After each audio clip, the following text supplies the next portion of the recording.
Salam saudara dan saudari, jumpa lagi dalam INRI. Hari ini hari Sabtu dalam pekan biasa yang ke-11.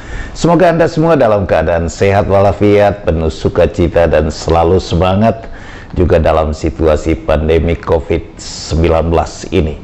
Baik saudara-saudari, perikop Injil hari ini dari Matius pasal 6 ayat 24 sampai dengan 34. Dan saya berharap saudara-saudari bisa membuka dan membaca sendiri perikop tersebut. Intinya adalah perihal kekhawatiran. Yesus berbicara mengenai hal yang sangat real, yang kerap kali kita alami, kita gumuli dalam peristiwa hidup kita. Satu di antaranya yakni kekhawatiran. Saudara dan saudari, kita awali dulu dengan tanda kemenangan Kristus Tuhan kita.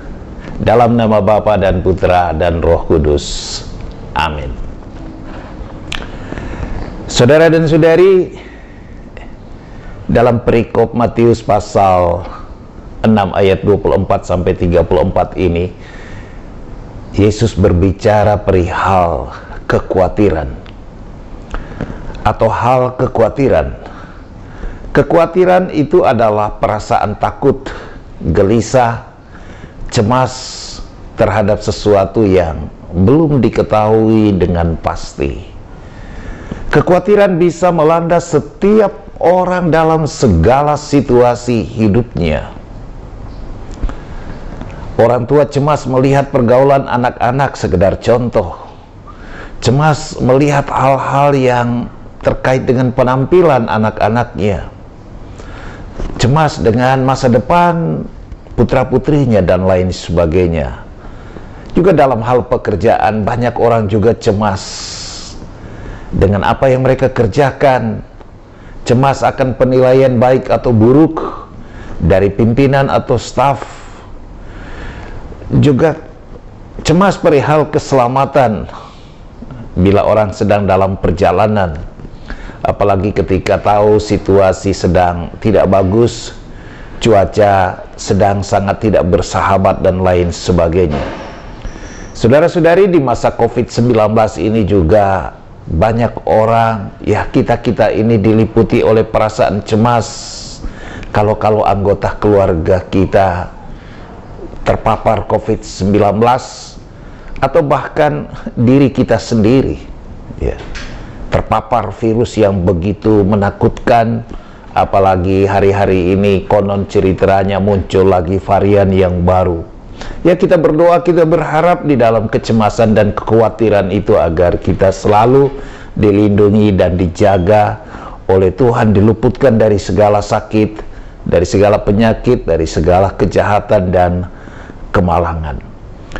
Juga banyak orang cemas akan masa depan keluarga, perumahan, pendidikan anak-anak, akibat kehilangan pekerjaan, beberapa usaha tidak bisa jalan, misalnya saja sektor pariwisata dan lain-lain. Inilah saudara-saudari realita hidup dengan segala peristiwa dan kejadian yang kerap kali berdampak pada perasaan cemas, takut, gelisah, khawatir. Saudara-saudari, secara medis, rasa takut bisa menimbulkan risiko sakit kepala, pusing, stres, darah tinggi, stroke, bahkan berakibat pada jantung. Orang bisa juga terkena penyakit kecemasan. Ada istilah anxiety disorder yang terjadi karena faktor biologis ataupun genetik, atau juga kondisi-kondisi tertentu di dalam hidup yang menimbulkan rasa cemas yang berlebihan, overdosis, sehingga menjadi tidak masuk akal dan abnormal. Saudara-saudari, dalam takaran atau porsi yang wajar dan terukur, rasa khawatir itu baik untuk menaikkan hormon tubuh yang membuat orang lebih siap dan sigap untuk mengantisipasi dan menghindari hal-hal yang tak diinginkan. Sebagai murid-murid Tuhan, ada beberapa butir penting yang Yesus sampaikan dalam perikop hari ini terkait dengan kekhawatiran yang kerap melanda diri kita. Yang pertama, Yesus berkata, Siapakah di antara kalian yang karena kekhawatirannya dapat menimbulkan sehasta saja pada jalan hidupnya? Saudara-saudari, kita diingatkan bahwa hidup kita tidak akan menjadi lebih panjang atau bertambah hanya karena kita ada di dalam kekhawatiran.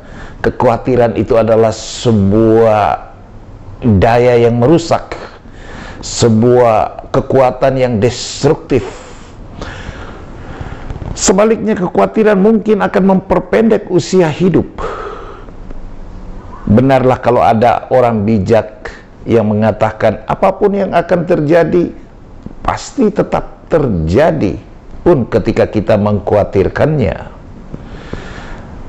Atau pepatah serupa yang mengatakan, worrying does not take away tomorrow's troubles, it takes today's peace.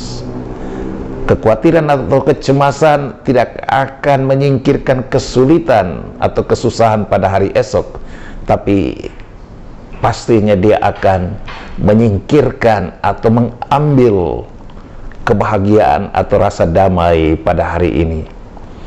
Yesus pun di dalam Injil tadi mengatakan, janganlah kamu cemas akan hari esok, karena hari esok mempunyai kesusahannya sendiri.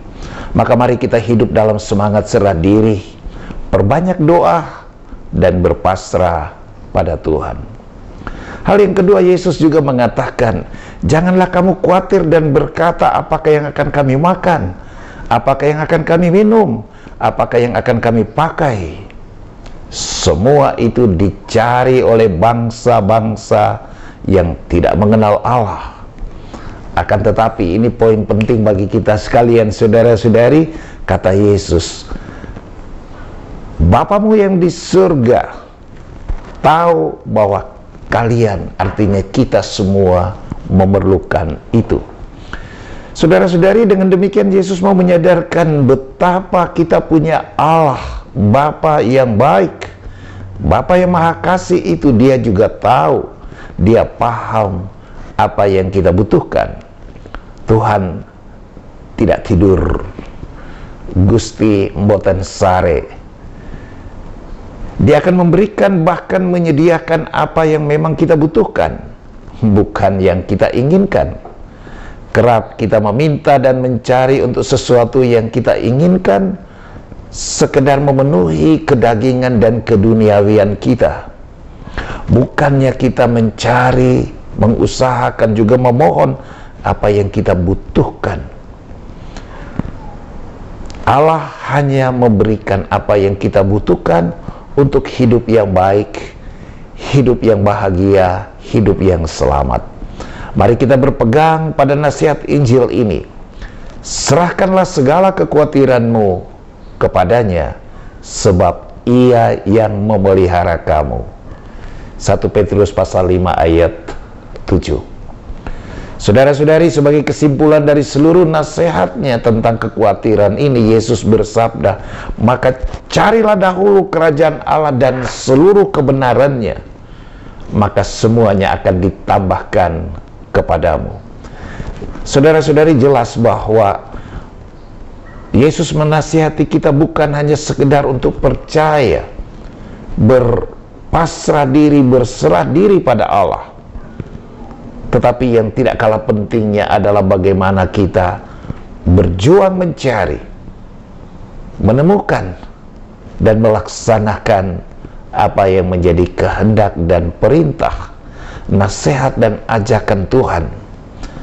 Kalau demikian, kita percaya Allah sendiri yang akan bekerja dengan cara Allah sendiri untuk menghalau segala hal yang kita khawatirkan atau yang kita cemaskan, dan akan menggantikannya dengan damai sejahtera, shalom, sukacita di dalam Dia. Semoga demikian. Amin. Saudara-saudari, mari kita siapkan hati untuk menerima berkat Tuhan. Tuhan beserta kita sekarang dan selama-lamanya. Kita semua diberkati oleh Allah yang Maha Kuasa, Bapa dan Putra dan Roh Kudus. Amin.